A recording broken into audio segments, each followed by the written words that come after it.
Hey, welcome back, everybody. It's time once again for another special edition of the OC Spotlight. The one show, maybe the only show, that shows you the most amazing things happening right here in our own backyard. And this year, this week, this moment, is there anything more interesting and exciting than the 25th anniversary of the Newport Beach Film Festival? And for me, as a lifelong a fourth-generation Irishman here, always fascinated by that culture and where I came from, I'm fascinated that there's an Irish spotlight once again this Sunday at Fashion Island. We'll talk more about that with a woman who knows a wee bit about this, as she likes to say, a wee bit about the world of Irish film and television, because she is the CEO of the Irish Film and Television Academy. Did I get that correct? Yes, you did, Paul. All right. Now, you notice I've been avoiding saying your name because it's spelled one way, but in the Irish it's pronounced another way, and I'll see if I can even tackle it. Is it Aine? Aine? That will do. That's perfect. That was close. All right. Aine Moriarty, CEO of this organization. That's a prestigious group. This is on par with the people who put on the British Film and Television Awards, the BAFTAs, and the Academy Awards here in this country, right? This is what function you fill in Ireland for the film and television industry there, right? That's right, Paul. I suppose throughout the year we do master classes and discussions and lots of events with our Academy members back home in Ireland. And then we also put on the annual awards ceremony showcasing the best of what Ireland has to offer on, both an Irish and international platforms. So, yeah, similar roles. Absolutely. Well, that's what my grandmother always said I was. I was the best of what Ireland has to offer here. She said, you're going to grow up to, when she'd slip into the brogue, she'd say, you're going to grow up to be a talker, this one here. And I certainly have here. What is it about the Irish character that loves stories, that tells stories? I tell this story all the time. I went to Ireland once in my life.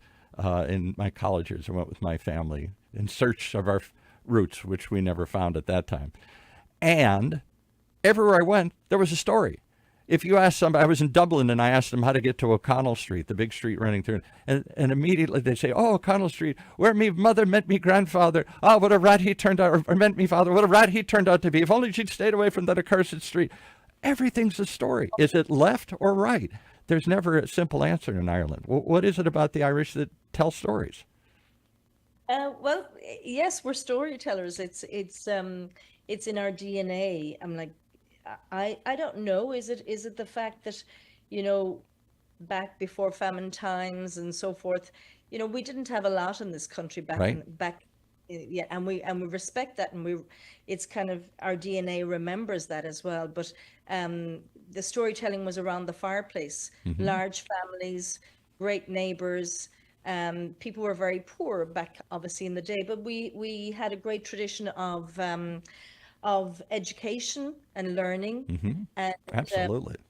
And our Irish language was very important to us, and the Irish language itself and the Irish psyche, it's creative, it's very artistic, and that's something that we've carried with us no matter where we've gone. And that's celebrated. It's encouraged. Just in my own little family, if you couldn't be funnier than somebody else, if you didn't have a quick comeback, if you couldn't banter back and forth, you were quickly lost. You had to be able to hold your own in a conversation. And when I went to Ireland, you go to the pubs, oh my goodness, they would recite Yeats and Joyce and Brendan Behan and all these, writers and poets and people. It's just the common guy driving a lorry or a truck would just spout out this magnificent stuff like it was just mother's milk to them over there. Yeah, and it's interesting because a lot of it we've been telling stories not in our native language, for the last century, Right. And which I don't think most Americans grasp. I don't know that I grasped that. I didn't realize that this was obviously imposed. Go look at the history of Ireland. It's a sad one here, and lots of invasions and lots of conquests, and mostly with the British. And they took over and imposed this language on the people. But there is a language that still thrives and survives, maybe in pockets here and there. And in fact, we're going to see a film this Sunday in the Irish language? Do I call it Celtic? Do I call it Gaelic? How do we refer Gaelic. to it? Yeah. Gaelic, yeah, the Gaelic language, the Irish language, and yeah, you're referring to Fiddle Gurrum. It's a beautiful The blue uh, fiddle. Yes, right, in English, right? Fiddle Gurrum. So Gurrum is the Irish word for blue, and it's a very sweet film um, about a young 10-year-old girl. Her dad, unfortunately, has fallen into a coma, Hmm. and um, and she gets an old guy to teach her the fiddle because she believes that that will bring him out of his There's sleep. magic. There's a hope, and that to me captures what I grew up feeling about. I couldn't put my finger on it, but there was always, even the darkest days of a depression or whatever, there was a hope. The Irish, in the darkest moments, there's hope. When I went to Ireland, it's a very dark landscape. It's a big rock in the middle of the ocean, and because it rains all the time, it's green. So there's hope springing eternal from what seems like just sort of a dead rock in the middle of the ocean to me. I think that's something about the Irish character. Despite being beaten down and beaten up through the years, there is a hope that continues through, and a almost a belief in magic, fairies and little people and leprechauns and all that. Is that part of it, or am I reading too much into it? Yeah, you need to come to Ireland a proper because you're reading old stories from your great Yeah, I'm grandparents. reading right. Darby O'Gill and the Little People, the Disney film that I watched as a boy. Yeah, right, But that's look, that's the fantasy, and that's it. It's a little bit Disney, and right. that's wonderful, and that is, being creative and fantastical and all of that. But Ireland, I suppose, of today is very modern.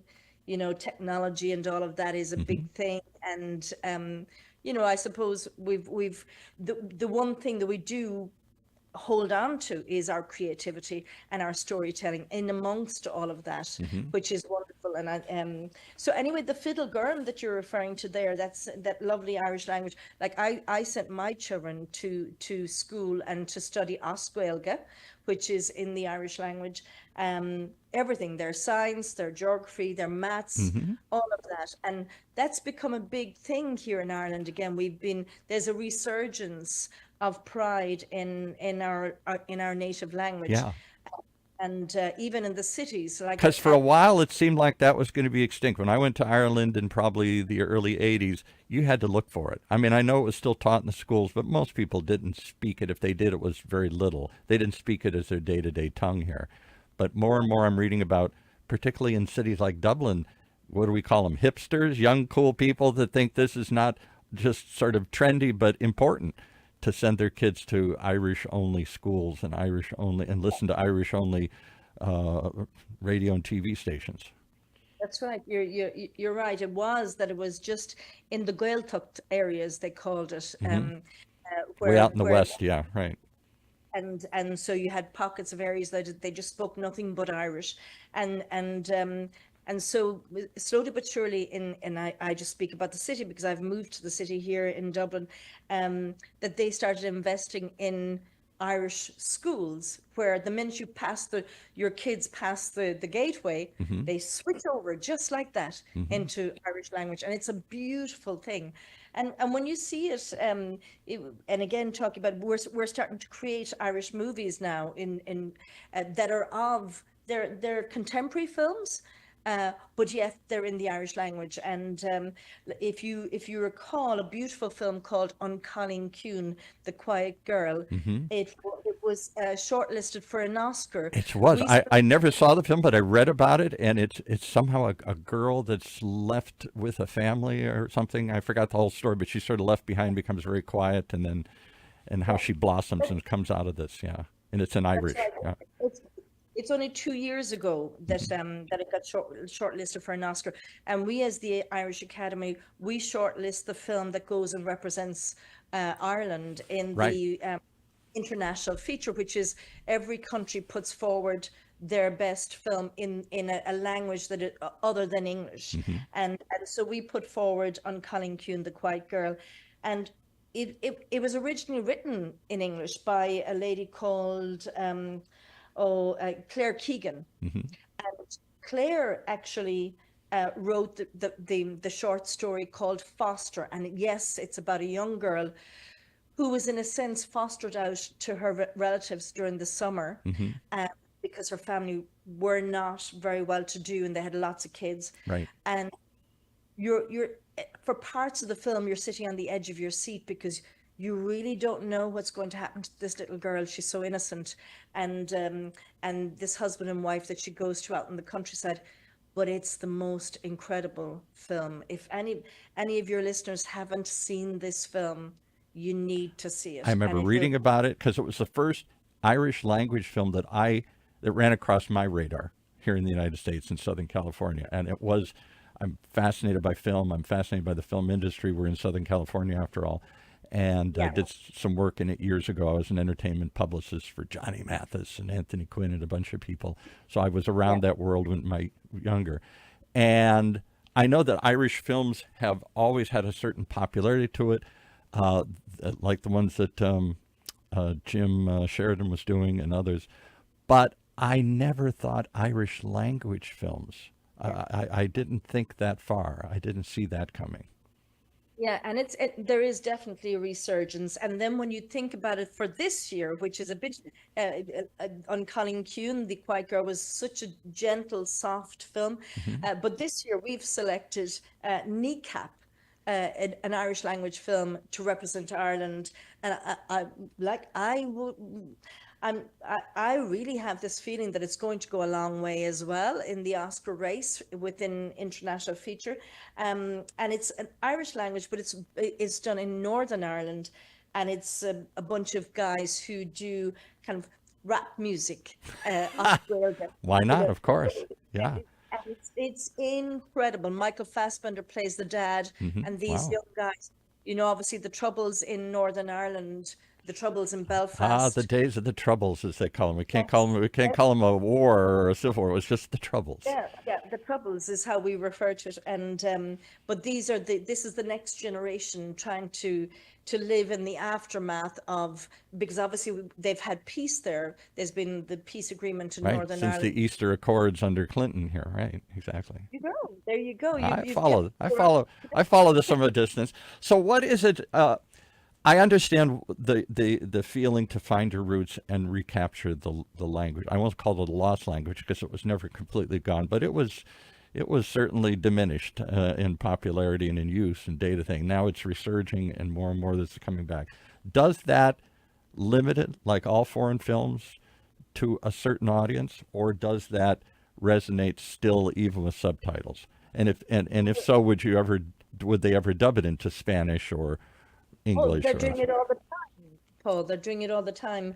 And that's like that market for subtitles, um, and international languages, foreign languages, as we'd all refer to it, that market is huge now worldwide. Mhm. People don't, there's no barrier to anymore to reading the subtitles on a screen.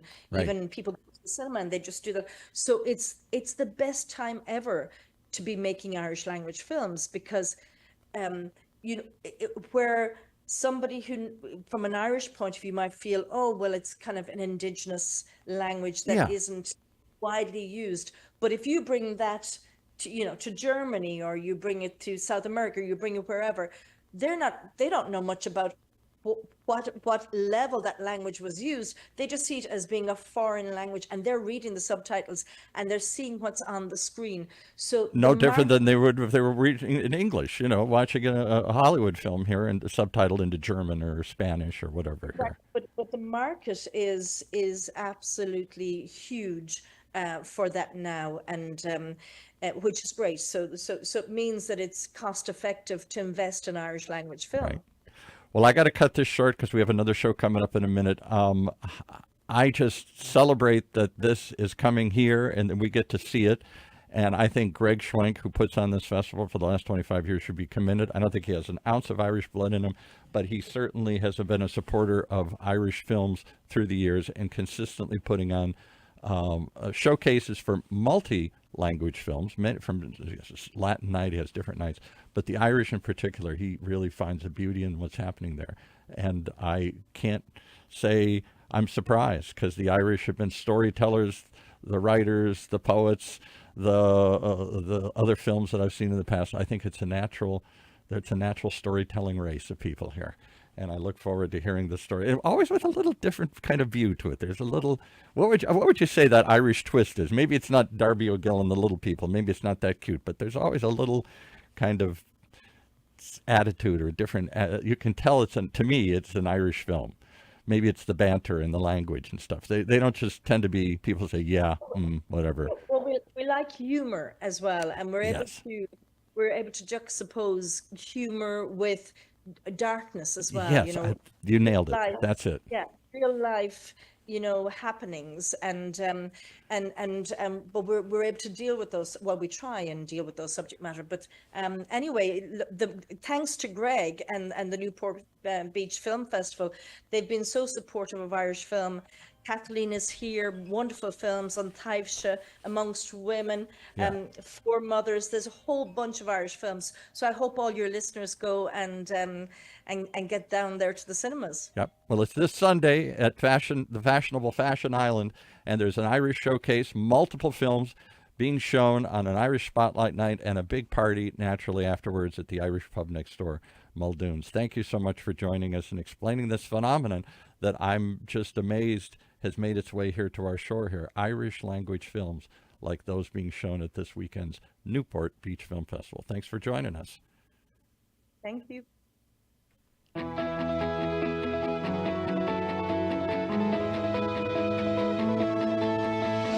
Well, there you have it. One more reason to tune in each and every time to Orange County's only community radio station, OC Talk Radio, streaming live from our studios here at the University of California, Irvine's Beale Applied Innovation Center.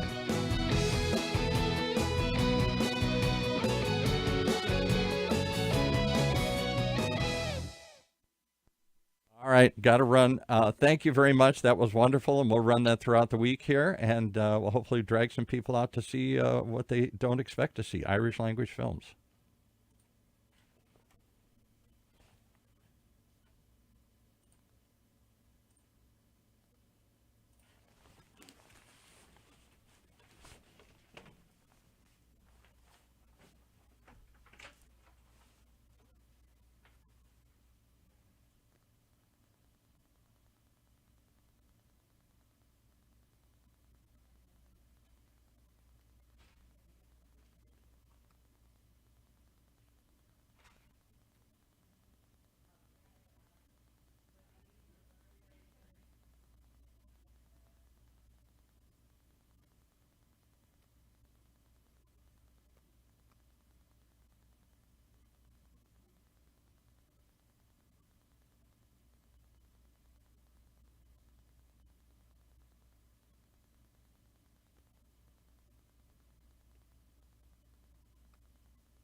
Here we are, up here. Yes, Vita, you're gonna sit over there, I'll give you water in a second. Oopsie, okay. I hope you won't take away from our time. That's okay for a minute or two. We'll make it work. Whatever we need to. We'll make it work. Okay. We'll give you some extra time. I think. Okay. Oh, it works. I've never done this. Do you have it? Oh. Sir, you can take this. I'll put this out of here. No, I haven't done a radio talk show. I've done a podcast. Podcast. Well, this is sort of like live podcasting, which Yeah. is the same thing. We're gonna So we have a camera. get a camera. Exactly.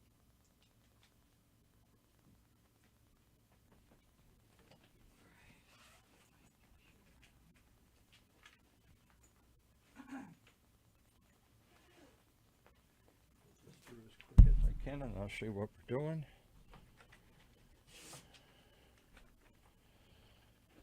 I want this election to be done. I can't stand it. It's driving me crazy. I don't think it's going to be done when it's done. I think it's going to be. It's driving me nuts.